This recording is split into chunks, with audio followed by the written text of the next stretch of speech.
నమస్కారం Shilpa TV news కి స్వాగతం. ముందుగా ముఖ్యాంశాలు. రాజ్యాంగబద్ధంగా పేదలకు నివసించేందుకు ఇళ్ల స్థలాలు నిర్మాణ వ్యయానికి సంబంధించి నిధులు పెంచాలని NFIW డిమాండ్.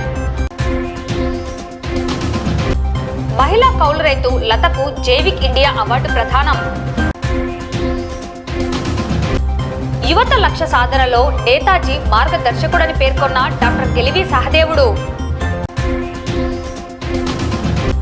విజయవంతంగా ముగిసిన నంది బాలోత్సవాలు. ఫిబ్రవరి 7వ తేదీ హైదరాబాద్ లో నిర్వహించనున్న డప్పు కళాకారుల సభను విజయవంతం చేయాలని పిలుపునిచ్చిన వికలాంగుల హక్కుల పోరాట సమితి.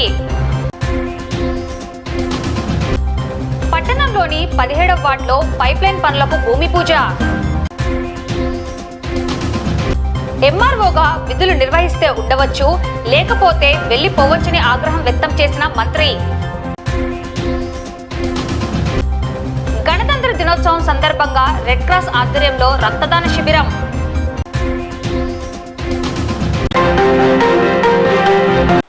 ఆంధ్రప్రదేశ్ మహిళా సమైక్య ఆధ్వర్యంలో నంద్యాల పట్టణంలో స్థానిక కార్యాలయంలో ఏపీ మహిళా సమైక్య రాష్ట్ర ప్రధాన కార్యదర్శి దుర్గా భవాని అధ్యక్షతన సమావేశం నిర్వహించడం జరిగింది. భారత రాజ్యాంగం కల్పించిన హక్కులలో ప్రధానమైన వాటిలో పేద నిరుపేదలకు ఇల్లు, తిండి, గుడ్డ అందించాల్సిన బాధ్యత ప్రభుత్వానిదని, అలాగే మద్యం పాలసీని అమలు చేయడం లేదని, విద్యుత్ ఛార్జీల భారాన్ని మోపి పేదల నడ్డి విరుస్తున్నారని విమర్శించారు. ప్రభుత్వం తమ డిమాండ్లను అమలు చేయకపోతే పెద్ద ఎత్తున ఆందోళన చేపడతామని ఆమె హెచ్చరించారు.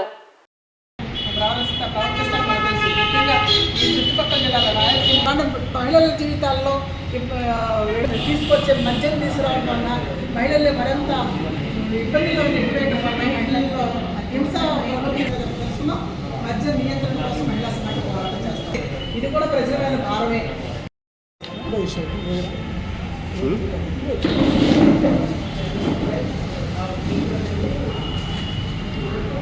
ఇవాళ 3 అంశాల మీద మహిళా సమాఖ్య ఆధ్వర్యంలో ఈ ప్రెస్ మీట్ ఏర్పాటు చేయడం జరిగింది. ముఖ్యంగా ఒకటి, ఏదైతే భారత రాజ్యాంగంలో రాసిన ప్రకారం తినటానికి ఇల్లు, తినటానికి తిండి, కట్టుకోవడానికి ఉంటే అందించాల్సిన బాధ్యత ప్రభుత్వాన్ని. అందులో ప్రధానమైంది వాళ్ళ ఇల్లు లేని నిరుపేదలు ఎవరైతే ఈ భారతదేశంలో ఉన్నారో వాళ్ళందరికీ ఇళ్ల సౌకర్యం కల్పించాల్సిన బాధ్యత ప్రభుత్వాన్ని అన్నప్పుడు ఇవాళ దాదాపు 160% మంది ప్రజలు ఇల్లు లేని నిరుపేదలు ఉన్నారు. వాళ్ళకి ఇల్లు కేటాయింపు విషయంలో ప్రభుత్వాలు జాప్యం చేస్తూ ఉన్నాయి. ఆ జాప్యాన్ని విడనాడి తక్షణం ఆంధ్రప్రదేశ్ గవర్నమెంట్ కేంద్ర ప్రభుత్వ సహకారంతో ఇప్పటికే ఇస్తానన్న దాన్ని దృష్టిలో పెట్టుకొని పట్టణాల్లో 2 సెంట్లు, పల్లెటూరులో 3 సెంట్లు స్థలాలు ఇవ్వాలని చెప్పేసి మహిళా సమాఖ్య డిమాండ్ చేస్తూ ఉన్నాం. నిన్న కేబినెట్ సమావేశంలో ఏదైతే జరిగిందో దాని ప్రకారం వాళ్ళు ఇచ్చే 2,80,000 కాకుండా 5 లక్షల రూపాయలు కేటాయించాలని, ప్రభుత్వం తక్షణం ఇచ్చే విధంగా దీన్ని ఎవరైతే లబ్ధిదారులు ఉన్నారో ఆ లబ్ధిదారులను గుర్తించి వారికి ఈ సదుపాయం వెంటనే కల్పించాలని మహిళా సమాఖ్య ఆధ్వర్యంలో పోరాటానికి సమాయత్తమవుతున్నాం. ఇక రెండో అంశానికి వచ్చారు, ఇవాళ రాష్ట్రంలో మద్యం ఏర్లై ప్రవహిస్తూ ఉంది. చంద్రబాబు నాయుడు గారు అధికారంలోకి వచ్చే ముందు నేను రాష్ట్రంలో మద్యాన్ని నియంత్రిస్తాను, నాణ్యమైన మద్యాన్ని ప్రజలకు అందుబాటులో తీసుకొస్తానని చెప్పారు. మద్యాన్ని తక్కువ రేట్లకు ఇస్తానని చెప్పారు. కానీ నాణ్యమైన మద్యం వచ్చింది, తక్కువ రేట్ల విషయం పక్కన పెట్టండి. కానీ మద్యం ఇవాళ ఏర్లై ప్రవహిస్తూ ఉంది. ఇవాళ ఈ రాష్ట్రంలో మద్యం పాలసీ వచ్చి దాదాపు ఇవాళ 97 రోజులు దాటిపోయింది. ఈ పాలసీ వచ్చింది ఇప్పటికే దాదాపు ఈ రాష్ట్రంలో మద్యం వల్ల ప్రభుత్వానికి ఆదాయం 5,000 కోట్లకు పైగా ఆదాయం వచ్చిందని చెప్పి ప్రభుత్వ అంచనాలు చెప్తా ఉన్నాయి. ఇన్ని కోట్ల ఆదాయం వచ్చినప్పుడు ప్రభుత్వం దాన్ని నియంత్రించకపోగా ఇవాళ డిఎక్షన్ కేంద్రాలు కానీ మద్య నియంత్రణ కోసం ప్రచారం చేయట్లో కానీ ఏమాత్రం బడ్జెట్ కేటాయింపు జరగలేదు. దాంతోపాటు ఉన్న షాపులు 3,300 షాపులు ఉంటే దాన్ని పెంచేసి ఇవాళ బెల్ట్ షాపులు పెంచే పరిస్థితి క్లియర్గా కనిపిస్తుంది. ఏ ఊరు వాడ ఎక్కడ చూసినా కూడా అవన్నీ బెల్ట్ షాపులన్నీ రాజకీయ నాయకుల కనుసన్నల్లో, ఎవరైతే అధికార పార్టీ యంత్రాంగం ఉన్నారో, రాజకీయ నాయకులు ఉన్నారో వాళ్ళ కనుసంగంలోనే ఈ బెల్ట్ షాపులు నడుస్తున్న విషయం స్పష్టంగా కనిపిస్తూ ఉంది. ఈ బెల్ట్ షాపుల వల్ల మద్యం విపరీతంగా అమ్ముడుపోతుందని చెప్పేసి ఈ మీడియా ద్వారానే ఇటీవల కాలంలో ఎంత విచ్చలవిడిగా అమ్మకాలు జరుగుతున్నాయని ప్రత్యక్షంగా తెలుస్తున్న నేపథ్యంలో రాష్ట్ర ప్రభుత్వం మద్య నియంత్రణ కోసం తీసుకున్న దాఖలాలు లేవనే విషయం స్పష్టంగా కనిపిస్తుంది. దాన్ని ప్రభుత్వం మీద ఆంధ్రప్రదేశ్ మహిళా సమాఖ్య మద్య నియంత్రణ కోసం ప్రభుత్వాలు తక్షణం కట్టుబడి ఉండాలని, లేని పక్షంలో పోరాటానికి సమాయత్తమవుతాం అని చెప్పి తెలుసుకున్నాం. మూడో అంశానికి వచ్చారు, వాళ్ళ విద్యుత్ బిల్లులు మహిళలకు షాక్ పడతా ఉన్నాయి. ఇవాళ 15,000 కోట్ల రూపాయలు ప్రజల మీద భారాలు వేసి అదనపు భారాల పేరుతో ప్రజల్ని ఇబ్బంది పాలు చేయడానికి ప్రభుత్వం పూనుకుంది. చంద్రబాబు నాయుడు గారు అధికారంలోకి వచ్చే ముందు ఒక మాట, వచ్చిన తర్వాత ఒక మాట.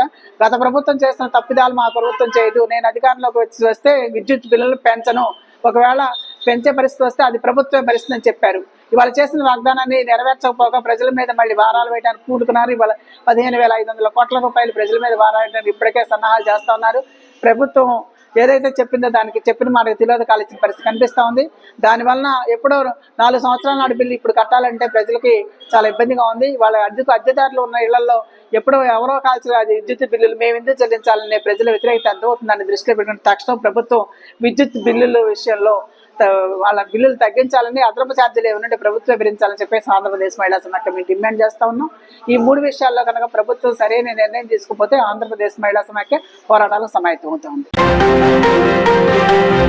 జిల్లాలో పెద్ద ఎత్తున ప్రకృతి సాగు, సేంద్రియ వ్యవసాయాన్ని ప్రోత్సహించిన బనగానపల్లె మండలం ఎనకండ్ల గ్రామానికి చెందిన మహిళా కౌలు రైతు లతకు జైవిక్ ఇండియా అవార్డు దక్కింది.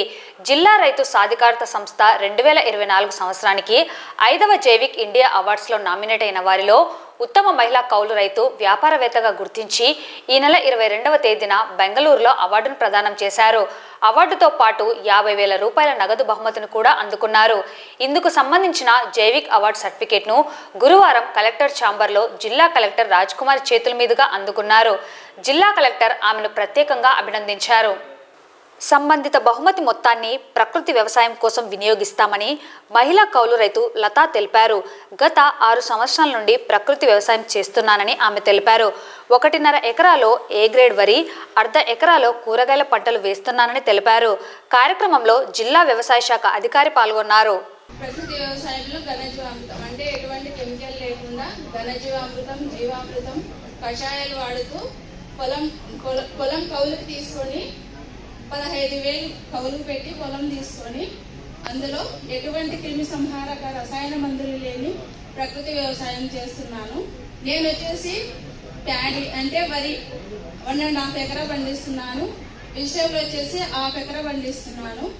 నేను మార్కెటింగ్ పరంగా మై హోమ్ ఫ్యాక్టరీలో మా విలేజ్లో నేను మార్కెటింగ్ చేసుకుంటాను. ఖర్చు వచ్చేసి 10,000 దాకా వస్తుంది. వెజిటేబుల్లో ఇన్కమ్ వచ్చేసి నెలకు 10,000 రూపాయలు తీసుకుంటాను.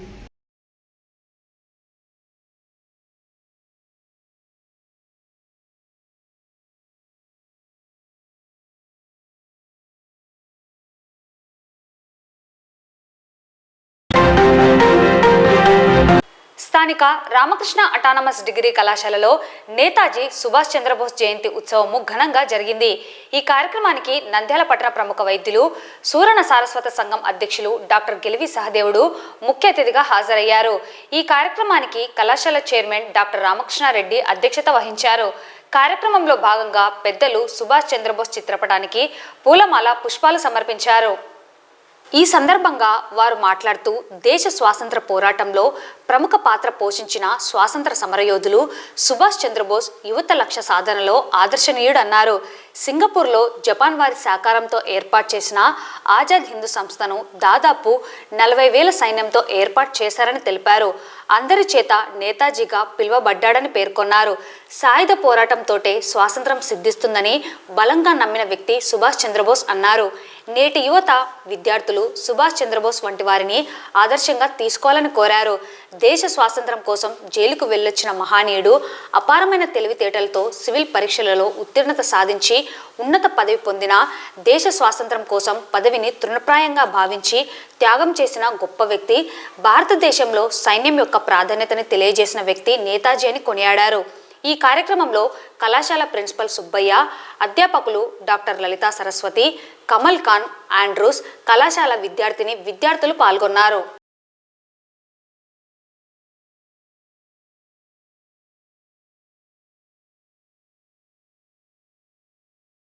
ప్రసిద్ధి పొందిన 23 జనవరి జాతీయ దివస్గా మనం శ్రీ నేతాజీ సుభాష్ చంద్రబోస్ గారి జయంతిని జరుపుకుంటున్నాం.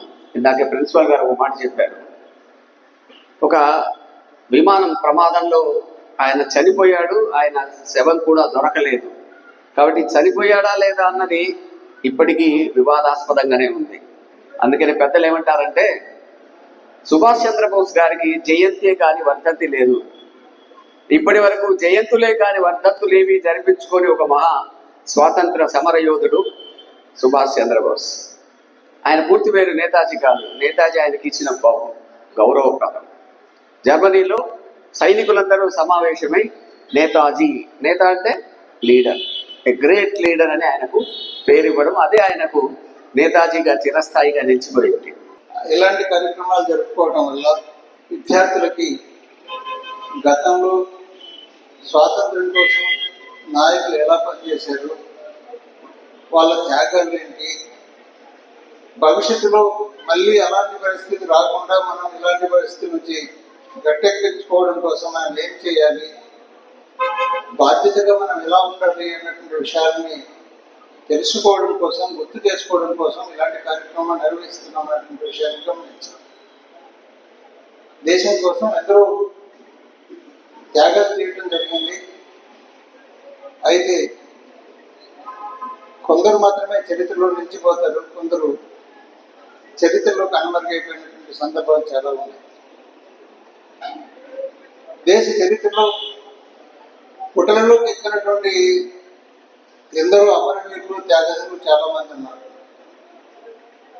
అలాంటి వ్యక్తుల గురించి తెలుసుకోవాల్సినటువంటి అవసరం చాలా ఉంది. ఈరోజు జరుపుకుంటున్నటువంటి సుభాష్ చంద్రబోస్, నేతాజీ సుభాష్ చంద్రబోస్ జయంతి వేడుకలు జరుపుకుంటూ ఉన్నాము. సుభాష్ చంద్రబోస్ గురించి తెలిసినటువంటి విషయాలు తక్కువగానే ఉంటాయి. కానీ ఆయన చేసినటువంటి స్వాతంత్ర సమరంలో ఆయన చేసినటువంటి త్యాగాలు కానీ, ఆయన అనుసరించినటువంటి పద్ధతులు కానీ, ఆయన ప్రజలను సమీకరించి ఐక్యపరిచినటువంటి విధానాలు కానీ, ఆయన ఒక మిలిటరీ వ్యవస్థని ఏర్పాటు చేయటం అనేటువంటిది కూడా జరిగింది. దాన్ని ఆజాద్ హిందూ ఫౌజ్ అని ఒక మిలిటరీని కూడా ఆయన ఏర్పాటు చేశారు. అలాంటి మిలిటరీ వ్యవస్థలో బ్రిటిష్ వారు ఒక 20,000 మంది ఉంటే మన భారతీయ సోల్జర్స్ 40,000 మంది ఉండటం జరిగింది. అలాంటి 40,000 మంది సోల్జర్స్ని మన వైపు తిప్పుకొని వారికి ఇండియన్ నేషనల్ ఆర్మీ అని పేరు పెట్టి ఆజాద్ హిందూ ఫౌజ్ అన్నటువంటి పేరుతో ఈ బ్రిటిష్ వారిపై తిరుగుబాటు చేయటానికి తాను సిద్ధం కావటం జరిగింది.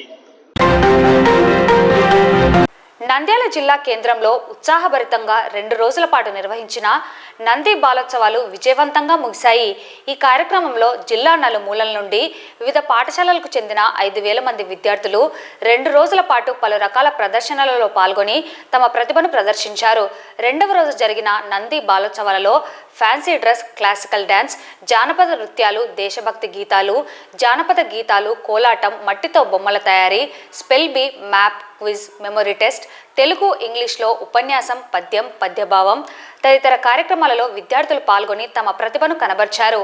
ఈ పోటీలలో ప్రథమ, ద్వితీయ, తృతీయ స్థానాల్లో గెలుపొందిన విద్యార్థులకు డిఈఓ జనార్దన్ రెడ్డి, డాక్టర్ క్రాంతి చైతన్య పలువురు చేతుల మీదుగా మెమెంటోలు, ప్రశంసా పత్రాలు అందజేశారు. అనంతరం జిల్లా విద్యాశాఖ అధికారి జనార్దన్ రెడ్డి మాట్లాడుతూ విద్యార్థులకు, ఉపాధ్యాయులకు మార్గదర్శకంగా నంది బాలోత్సవాలు ఉన్నాయని పేర్కొన్నారు. నంద్యాల జిల్లాలో కని విని ఎరగని రీతిలో నంది బాలోత్సవాలు 2 రోజుల పాటు జరిగాయని, ఎంతో మంది విద్యార్థులు పాల్గొనడం అభినందనీయం అన్నారు. జిల్లాకే గర్వకారణంగా ఉందని, బయట ఉన్న విద్యార్థులు కూడా ఈ కార్యక్రమం ద్వారా ఉత్ప్రేరణ చెంది భవిష్యత్తులో ఎక్కువ మంది విద్యార్థులు పాల్గొనడానికి ఉపయోగపడుతుందన్నారు. ఇలాంటి కార్యక్రమాల్లో తాను కూడా భాగస్వామ్యం కావడం సంతోషంగా ఉందన్నారు. కార్యక్రమంలో నంది బాలోత్సవాల నిర్వాహకులు శంకరయ్య, మౌలాలి, భాస్కర్ రావు, లక్ష్మణ్, ప్రసాద్, గోపాల్, నాయక్, రాజు తదితరులు పాల్గొన్నారు.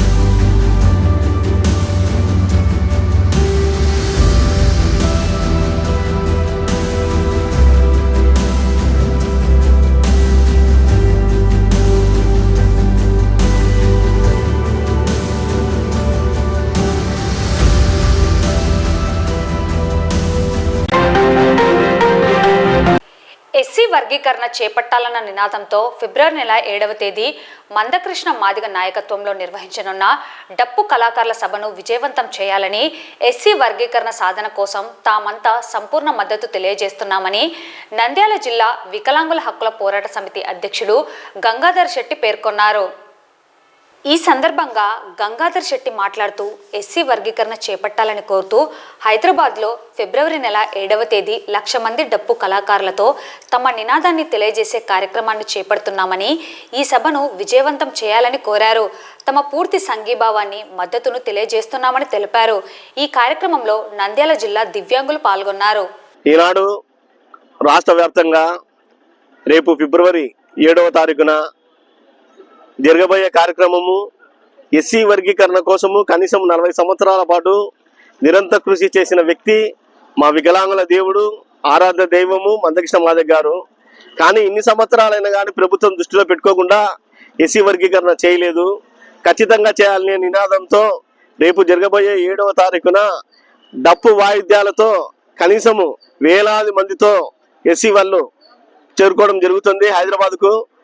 మేము వికలాంగులం చేరుకోకపోయినా మా యొక్క మద్దతు, మా సంఘీభావం మా వికలాంగుల హక్కుల పోరాట సమితి ఆధ్వర్యంలో నంద్యాల జిల్లా నుండి మేము కూడా మా వంతు కృషి చేస్తాము.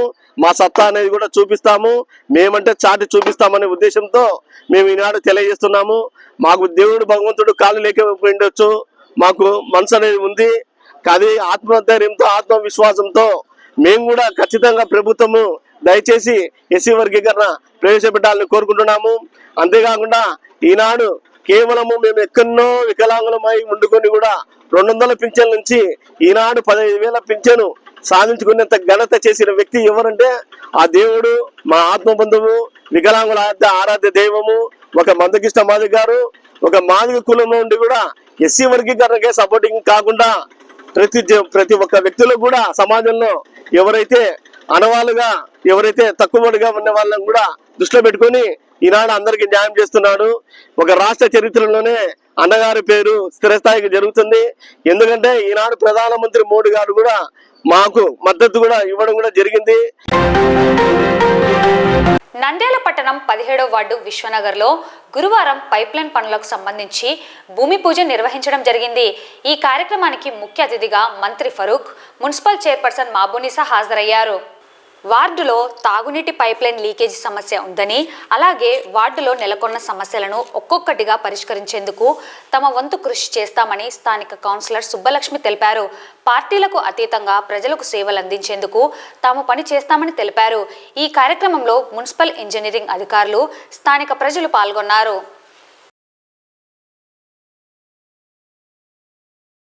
ఇక్కడ పైప్ లైన్ డ్యామేజ్ అయ్యి కొద్ది రోజుల కింద పైప్ లైన్ డ్యామేజ్ అయ్యి ఇక్కడ ఉన్న ప్రజలు చాలా ఇబ్బంది పడుతున్నారు. ఈ రోజు చైర్పర్సన్ గారు గౌరవ మంత్రివర్యుల చేతుల మీద ఈరోజు భూమి పూజ చేయడం జరిగింది. ఈ సమస్య త్వరలోనే సాల్వ్ చేస్తామని నేను మనస్ఫూర్తిగా కోరుకుంటున్నాను. అలాగే నా వార్డులో కూడా కొన్ని చోట్ల అక్కడక్కడ వర్కులు ఉన్నాయి, అది కూడా త్వరలోనే సాల్వ్ చేస్తామని నేను మనస్ఫూర్తిగా కోరుకుంటున్నాను. దాదాపు కౌన్సిల్ అజెండాలో 1.5 కోటి వర్కులు శాంక్షన్ చేయడం జరిగింది. ఎక్కడైతే ఇబ్బందికరంగా ఉందో అక్కడ ముందు స్టార్ట్ చేస్తామని నేను ప్రజలకు తెలియజేయడం జరుగుతుంది.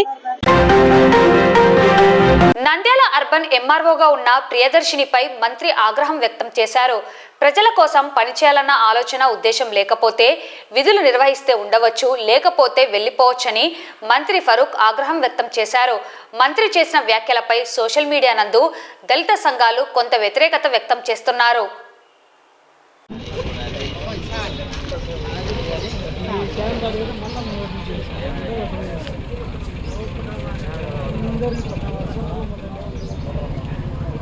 ప్రజలు పనిచేద్దామని ఆలోచన లేదు, ఉద్దేశం లేదు ఆమెకు. అట్లా ఆమె అంతకు ఆమె తప్పించుకొని పోతే పని చేయాలి కదా, లేకపోతే యాక్షన్ తీసుకోవాలి అంతే. ఆమె మీద కలెక్టర్ గారు కూడా చెప్పాను నేను, పని చేయకుండా ప్రజలకి ఎందుకు, ఏమి ఎందుకుంటే ఆఫీస్ జీతం ఇచ్చేది ప్రభుత్వం ఎందుకు కూడా అవన్నీ గమనించాలా. ఆఫీసర్గా ఉన్నప్పుడు నువ్వు ఒక బాధ్యత ఇచ్చిన తర్వాత ఒక ఎంఆర్ఓగా పని చేయాలా. పని చేయకుండా ఊరికి ఆఫీసులో కూర్చొని ఎవరు సేవలు పనుకోకుండా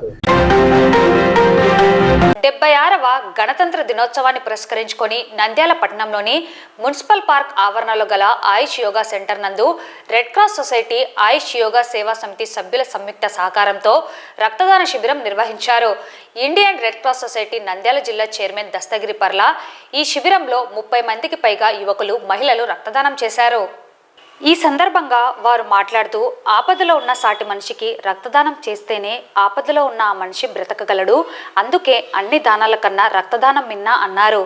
కార్యక్రమంలో ఇండియన్ రెడ్ క్రాస్ సభ్యులు ఉస్మాన్ బాషా తదితరులు పాల్గొన్నారు.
వార్తలు ముగించే ముందు ముఖ్యాంశాలు మరోసారి.